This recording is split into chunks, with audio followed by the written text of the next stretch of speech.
नमस्कार दोस्तों। पीएनसी के ऑनलाइन चैनल पर आपका हार्दिक स्वागत है।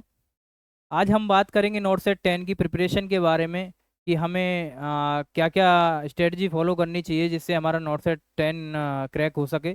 दो दो तरह के कैंडिडेट होते हैं अपने पास, जो पहले से प्रिपरेशन कर चुके हैं और एक दूसरा होते हैं फ्रेशर। तो हम दोनों के लिए बात करेंगे कि आगे हमारे क्या प्लान होने चाहिए, आगे क्या प्रिपरेशन का तरीका होना चाहिए, तो हम नोट सेट को क्रैक कर सकते हैं। तो चलिए साथ में बात करते हैं। तो 5 step of crack crack not set.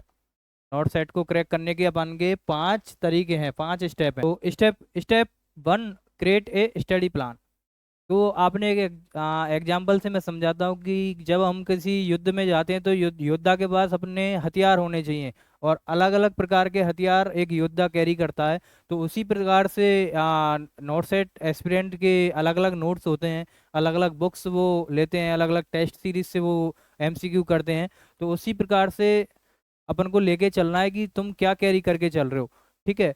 तो एक अपनी फ्रेमवर्क होना चाहिए, एक अपनी बाउंड्री होना चाहिए कि इससे बाहर हमें नहीं पढ़ना है। ठीक है।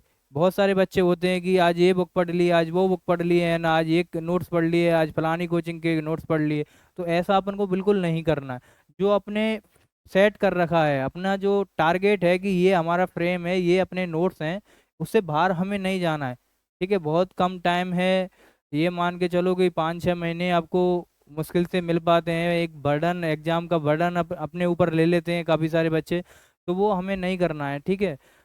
नहीं तो होगा क्या कि आप ये बुक पढ़ोगे एंड वो बुक पढ़ोगे तो उसमें पूरा हौच पौच हो जाएगा, एकदम मिक्स हो जाएगा, कुछ भी समझ में नहीं आएगा। तो पहली बात क्या ध्यान रखनी है, create a study plan. Study plan अपन को बना के रखना है, और अपने अच्छे से नोट्स ले सकते हैं तुम। पहले के जो प्रीवियस बच्चे हैं, पहले रिपीटर्स हैं, वो अपने नोट्स के साथ ही अपनी प्रिपरेशन को आगे बढ़ाएं। ठीक है। ये नहीं कि दूसरे नोट्स ले लें। कंटिन्यू आप ट्रस्ट करें उन नोट्सों पे, और आगे बढ़ाओ। दूसरे जो बच्चे होते हैं वो फ्रेशर होते हैं, उनके लिए हम क्या कर रहे हैं, उनके लिए हम एक नोट सेट का बैच लेके आ रहे हैं। नोट सेट 10 के नाम से हम बैच लेके आएंगे। बहुत ही जल्दी हम आपको एक बैच दे देंगे। नोट सेट 10 के लिए हम एक बैच देंगे। कौन से चैनल पर मिलेगा? पीएनसी के ऑनलाइन चैनल पे मिलेगा। एप्लीकेशन पे आपको ये एप्लीकेशन डाउनलोड करेंगे तब ये नोट सेट 10 का बैच आपको शो होगा। तो वहाँ से अपन जो फ्रेशर बच्चे हैं, वहाँ से अपना प्रिपरेशन स्टार्ट कर सकते हैं। आपको most authentic data, authentic notes और बहुत अच्छी बेस्ट फैकल्टी आपको देखने को मिलेंगी, जो काफ़ी मतलब 10 से ज़्यादा एग्जाम्स में सिलेक्शन ले चुके हैं। वो फैकल्टी हमारे पास हैं, वो पढ़ाएंगी। तो पहला स्टेप हो गया कि हमें क्रिएट ए स्टडी प्लान, ये अपन को बना के रखना है। ये ही 30% आपको नंबर दिलवा देगा, है ना। जिस बच्चे ने अच्छे नोट्स कैरी कर लिए ना, उसको 30% नंबर आना तय है। दूसरा बात करते हैं what to study and smart study tips. अब नोट्स तुमने ले लिए, उसके बाद हमें पढ़ना कैसे है, ये बहुत सारे बच्चों के क्या क्योरी रहती है। बहुत मेरे पास मैसेज आते हैं कि बॉस कैसे पढ़ना है, सर कैसे पढ़ना है, मैं पढ़ता हूँ भूल जाता हूँ, मैं पढ़ता हूँ मैं एमसीक्यू नहीं कर पा रहा। मैंने बहुत बच्चे देखे हैं जो बहुत बार थ्योरी पढ़ चुके हैं, मतलब 10-12 बार वो थ्योरी पढ़ चुके हैं, अपने नोट्स पढ़ चुके हैं, लेकिन एमसीक्यू करते हैं या एग्जाम में बैठते हैं तो उनके 30-40 नंबर से ऊपर बढ़ नहीं पा रहे। क्यों? इसका रीजन है कि वो अच्छी तरीके से पढ़ाई नहीं कर रहे हैं, एक स्मार्ट स्टडी नहीं कर रहे हैं। ठीक है। आजकल जो नोट सेट का पैटर्न हो गया है, वो पहले यहाँ था, आज वो वहाँ पे है ना। बहुत सारे अच्छे लेवल के क्वेश्चन आने लग गए हैं। ठीक है। नीट पीजी के क्वेश्चन उठा लेता है, आयन क्लैक्स बेस क्वेश्चन पूछता है ना। तो वो सारी चीज़ अपन को ध्यान में रखनी है। तो स्मार्ट स्टडी कैसे करें कि आप जो डेली पढ़ रहे हैं, समझना आप बात, आज आज जो अपन जो पढ़ रहे हैं, जो आज हमने पढ़ा, उसको सेम डे रिवाइज करना है एक बार। और अगले दिन जब तुम स्टार्ट करोगे पढ़ाई को, तो जो आज का पढ़ा है उसको पूरा पढ़ना है। ठीक है। फिर थर्ड डे जो पढ़ोगे तो फर्स्ट और सेकंड डे का पढ़ना है, फिर थर्ड डे का पढ़ना है। ठीक है। फिर चौथे दिन पढ़ोगे ऐसे ही फर्स्ट, सेकंड, थर्ड और फिर फोर्थ डे का पढ़ना है। तो ये अपन का रिवीजन का तरीका होना चाहिए। एक बार नोट्स रिवीजन का नहीं, पढ़ने का ही पहले दिन से ही। आप फर्स्ट टाइम किसी नोट्स को पढ़ रहे हो तो ऐसे ही पढ़ेंगे। रिवीजन करोगे तो रिवीजन में भी यही आपको तरीका यूज करना है। एक टाइम आता है कि जब तुम्हें ऐसे फॉलो नहीं करना होगा, फिर आप फटाफट से पढ़ने पलटोगे। तो फर्स्ट टाइम जो भी पढ़ रहा है तो वो पहले दिन से क्या करेगा, पहले दिन से ही पहले पन्ने से पढ़ेगा। चाहे वो 10वें दिन पढ़ रहा है तो वो पहले दिन से पहले पन्ने से ही पढ़ेगा। ये याद रखोगे। चलो, दूसरी बात कि पढ़ना है तो अपन को हवा में नहीं पढ़ना है।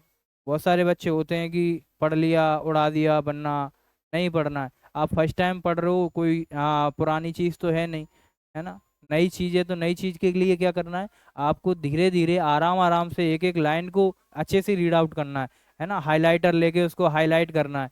ठीक है, कुछ इंपॉर्टेंट क्वेश्चन होते हैं उसको क्वेश्चन लगा देने हैं, ठीक है। अब जैसे कि बहुत सारी चीज आती हैं, जैसे मैं एग्जांपल देता हूँ, बुलनेक आता है, बुलनेक। बुलनेक पढ़ोगे आप किस में, डिप्थेरिया में। बुल नेक साइन किस में देखने को मिलता है, डिप्थेरिया में। अब ये सिस्टम है, ये पढ़ोगे कहाँ पे, कम्युनिटी में, ठीक है। दूसरा तुम पढ़ोगे कि बुल आई रेसेज, ये कहाँ पे मिलता है, ये मिलता है लाइम डिजीज में। अब लाइम डिजीज कहाँ पढ़ोगे तुम, हो सकता है ये भी तुम कम्युनिटी में पढ़ोगे, ठीक है। टिक डिसऑर्डर में उसमें पढ़ते हैं, ये टिक जो होते हैं वहां से। और जो तीसरा होता है जो वुल वुल आई अपीयरेंस इन द एक्सरे, ये कहाँ मिलता है, ये इंटेस्टाइनल ऑब्स्ट्रक्शन में देखने को मिलता है, ठीक है। अब ये कहाँ पढ़ोगे, ये जीआई में पढ़ोगे। अब तुम अलग अलग सब्जेक्ट में अलग अलग बुल आई बुल बुल जो वर्ड है उसको पढ़ रहे हो, तो इसको एक जगह लिखने की कोशिश करें। आप कम्युनिटी में भी लिखें, आप गेस्ट रूम में भी लिखें, ठीक है। ये बुल मैंने वहाँ पढ़ा था, तो उसको 3D फॉर्म में लेके आओ। कोई भी चीज़ पढ़ो 3D में पढ़ो, कि यार ये वर्ड मैंने वहाँ पे भी पढ़ा था, ये वर्ड मैंने उस सब्जेक्ट में भी पढ़ा था, ये वर्ड मैंने कम्युनिटी में भी पढ़ा था, ये वर्ड मैंने गाइस्ट्रो में पढ़ा, एंडो में पढ़ा, जहाँ भी पढ़ रहे हो आपको एक चैनल पता होना चाहिए कि यार ये, ठीक है, ये चीज़ मैंने वहाँ पढ़ी थी, तो उसको एक जगह कैरी करने की कोशिश करें, है ना। तो ये हो गया स्मार्ट स्टडी का तरीका। उसके बाद हम पढ़ते हैं स्टेप 3, देखते हैं पॉजिटिवली ड्यूरिंग प्रिपरेशन। अब नेगेटिव बहुत सारे लोग होते हैं, रिपीटर्स का क्या रहता है कि वो थक गए हैं, बिल्कुल मर चुके हैं, 7 8 एग्जाम 10 15 एग्जाम दे लिए, उनके सिलेक्शन नहीं हो रहे, 3 4 साल से लगे। अब वो क्या करते हैं, यार हो जाएगा, तो वो उन लोगों से अपन को क्या होना है, दूर होना है। हमेशा पॉजिटिव इन्वायरमेंट में रहना है। बिल्कुल 40 नंबर वाला भी है ना, वो भी एक बार कॉन्फिडेंस में रहे कि यार हमारा तो हो जाएगा, आज नहीं तो कल होगा, है ना। एक सुना है कि हर एक संकट का हल होगा, आज नहीं तो कल होगा। तो वो उस टाइप के बंदे अपन को चाहिए, पॉजिटिव इन्वायरमेंट क्रिएट करके रखें, जो नेगेटिविटी में नहीं लेके जाएं कि यार पेपर बिक रहे हैं, पेपर का लेवल बहुत हाई हो चुका है, ये ऐसे क्वेश्चन पूछ रहा है, वैसे क्वेश्चन पूछ रहा है। उन लोगों से अपन को दूरी बना के रखनी है, और हो सके तो अकेला रहने की कोशिश करें। अकेला मैं समझता हूँ बहुत अच्छा होता है, स्टूडेंट लाइफ में अकेले रहना चाहिए, है ना। ज़्यादा लोगों से बातचीत नहीं करनी चाहिए कि क्या किससे बात करें किससे नहीं करें। जितना हो सके आइसोलेट हो जाओ, सोशल सोशल मीडिया से दूर हो जाओ, फ्रेंड सर्कल से दूर हो जाओ, रिश्तेदार रिलेटिव्स हैं रखो थोड़ा बहुत, पर मेरे हिसाब से दूर होना, देखो 6 7 महीने के लिए दूर होना कोई दूर होना नहीं है ना। अपने 6 7 महीने में अपना कैरियर बन रहा है, अपनी अच्छी लाइफ बन रही है, तो 6 7 महीने अपने लिए ही क्यों नहीं जिए यार, ठीक है। तो हो सके तो अकेले रहने की कोशिश करें, और रखें तो एक दो दोस्त ऐसे रखें जो पॉजिटिव इन्वायरमेंट क्रिएट करके रखे कि यार तू टेंशन मत ले, तेरा हो जाएगा, तेरा एक दिन सिलेक्शन होगा, ठीक है। जब मैं भी पढ़ता था तो मेरे मेरे भी बहुत सारे दोस्त थे कि नहीं यार तू टेंशन मत ले, मेरे बहुत सारे दोस्त थे। मैं कभी पेपर दे के आता था, एग्जाम का रिजल्ट अच्छे नहीं होते थे, आके मेरे से मैं एकदम ऐसा हो जाता था सैड, तो उनका फोन आता था, कोई टेंशन मत ले, तेरा तो पक्का होगा यार, तेरा अभी नहीं हुआ तो कब होगा, है ना, अगला एग्जाम आ रहा है, अगले में हो जाएगा तेरा, पर और अच्छे से होगा। वो ऐसे मोटिवेट करते थे कि तेरा रैंक लगेगा, तू सिलेक्शन के लिए ढूंढ रहा है, तेरा रैंक लगेगा।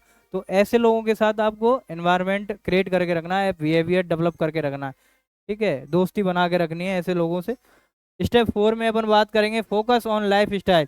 हाँ जी, लाइफ स्टाइल का बहुत बड़ा रोल है अपने की इसमें प्रिपरेशन में और सिलेक्शन में। सक्सेस के लिए सबसे इम्पोर्टेंट चीज में जो मानता हूँ वो होता है लाइफ स्टाइल, ठीक है। लाइफ स्टाइल और दैनिक अपनी दिनचर्या, daily habits is most important for the preparation and success. ये वाला पॉइंट तो एकदम पकड़ के रख लो। ये एक तरीके से एटिकेट्स हैं, ठीक है, एक स्टूडेंट के एथिक्स है कि अपन को ये फॉलो करना है। अब इसमें क्या क्या चीज़ आती हैं, जैसे मैं पढ़ता था, मैं अपना एग्जांपल देता हूँ, मैंने जब प्रिपरेशन स्टार्ट किया था तो मैं केवल एक ही चीज़ करता था, सुबह उठना, 6 बजे उठता था। मैं अपना लाइफ बता रहा हूँ कि दैनिक दिनचर्या मेरी क्या थी। मैं उठता था 6 बजे, 6 बजे के बाद आराम से 6:45 तक अपना फ्री हो गए, ठीक है, पौने 7 तक 6:30 तक अपना फ्री होके मंदिर चले गए। मंदिर आधा घंटा बैठता था मैं। 7:15 7:30 तक अपनी लाइब्रेरी पहुंच जाता था। 7 से लेके 7:30 तक मैं लाइब्रेरी पहुंच जाता था। अब 7:30 से लेके मैं 10 बजे तक, 10 साढ़े 10 तक हम निकलते थे खाना बनाने के लिए। ठीक है, 10:30 बजे हम खाना बनाने आ गए। 12 बजे तक हमने खाना पाना खा के अपना रेस्ट कर लिया थोड़ा सा। 12 बजे फिर लाइब्रेरी पहुंच गए। फिर हम 3 बजे गैप लेते थे चाय का। उसके बाद हाँ 3:30 बजे फिर बैठते थे। फिर हम निकलते थे 7 बजे। फिर मैं मंदिर जाता था, आरती करता था, पूजा, थोड़ा सा भगवान के प्रति भी अपन को रहना चाहिए, है ना। तो फिर अपने अपने थॉट्स हैं, जो ईश्वर को मानता है, भगवान को मानता है, कोई अल्लाह को मानता है, तो कैसे भी अपना जो है रूटीन, अपने कल रिचुअल्स हैं उनको फॉलो कर सकता है। इससे पॉजिटिविटी आती है, पॉजिटिव इन्वायरमेंट अपना बनाए रखता है ये चीज़, है ना। तो मैं 7 बजे वहाँ जाता था। फिर 8:30 बजे आके वापस लाइब्रेरी में बैठ जाता था। फिर मैं 11:30 बजे लाइब्रेरी से निकलता था। तो इस बीच में मैंने किसको टाइम दिया? नहीं दिया। मेरा कोई दोस्त नहीं, कोई कुछ नहीं।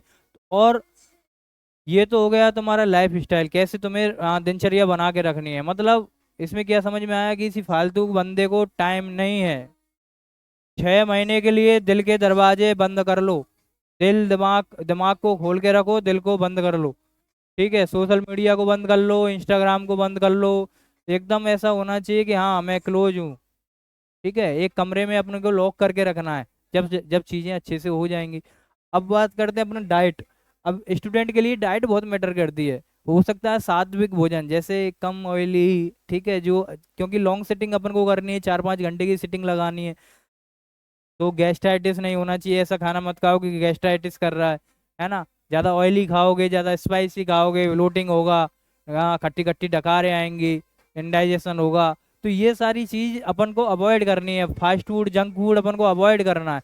कभी महीने में एक बार खा लिया कोई बड़ी बात नहीं है, लेकिन कम स्पाइसी और कम ऑयली। ठीक है, ये अपन को फॉलो करना है। और थोड़ा सा सात्विक भोजन, पानी ज़्यादा पिएं, जूस ज़्यादा लें, लिक्विड ज़्यादा लें, है ना। क्योंकि 4-5 घंटे की अपन को सिटिंग लगानी है, आराम से पढ़ना है, तो फिर उसी हिसाब से अपन को डाइट भी लेके चलना है। वेट भी अपन का नहीं बढ़ना चाहिए कि खा खा के तुम बैठे, तुम 10-6 रोटी खा के जा रहे हो, लाइब्रेरी में बैठ गए, फिर शाम को 6 खा रहे हो, फिर बैठ गए। अब 12 रोटी का तुम्हारा स्टोरेज हो गया तुम्हारा।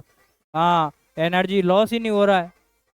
तो फिर कैसे? लाइब्रेरी में एसी लगे रहते हैं, कहाँ से हीट लॉस होगा, है ना। तुम वर्कआउट नहीं कर रहे, कहाँ से तुम्हारा एनर्जी लॉस होगा? तो वो स्टोर रहेगा, स्टोर रहेगा। तो फिर ज़्यादा एक्सेसिव वेट बैठने में दिक्कत देता है। तो ये सारी चीज़, छोटी छोटी चीज़ बहुत ज़रूरी है, ये ध्यान रखना है। सुबह उठ के जैसे 6 बजे मेरा 15-20 मिनट का योगा भी हो जाता था। कभी मन किया तो योगा कर लिया, मैं तो कर लेता था मैं। हाँ मतलब महीने में 20 दिन तो कर लेता था, सच बताऊं तो, है ना। 20 दिन का योगा, 15 दिन का योगा, मतलब 2-3 दिन में एक बार करते रहो, जिससे स्ट्रेचिंग बॉडी में आती रहे। लॉन्ग सिटिंग करने से क्या है, बैक पेन होने लग जाता है ना यहाँ पे। तो अपन को स्ट्रेच करना है बॉडी को बार बार।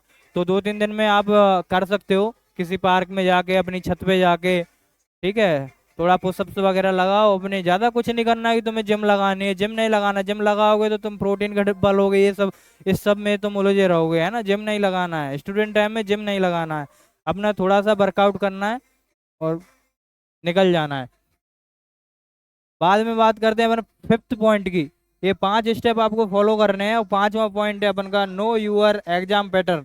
अब सबसे बड़ी बात यही है कि प्रिपरेशन कर लिया हमने, 6 महीने बहुत अच्छे से पढ़ा सर, हमने थ्योरी बहुत अच्छे से कवर की है, 10 बार रिवीजन लगा दिया, एमसीक्यू इधर उधर से एमसीक्यू निकाल लिए, लेकिन हमने एग्जाम किस पैटर्न का आ रहा उस लेवल के एमसीक्यू नहीं करे, तो तुम्हारा पढ़ना बिल्कुल खराब हो जाएगा। ठीक है, जो एग्जाम पैटर्न है, नॉट सेट का प्रीवियस पेपर है ना, उसके सॉल्यूशन करो, एनक्लेक्स बेस्ड क्वेश्चन करो, क्लिनिकल बेस्ड क्वेश्चन करो, हाँ, नर्स प्रैक्टिशनर से क्वेश्चन करो, है ना। किस किस तरीके सिनेरियो बेस्ड क्वेश्चन करो कि एक पेशेंट आया कैजुअलिटी में, ये सिम्टम्स है, डायग्नोसिस आपको पता करके और ट्रीटमेंट लगाना है।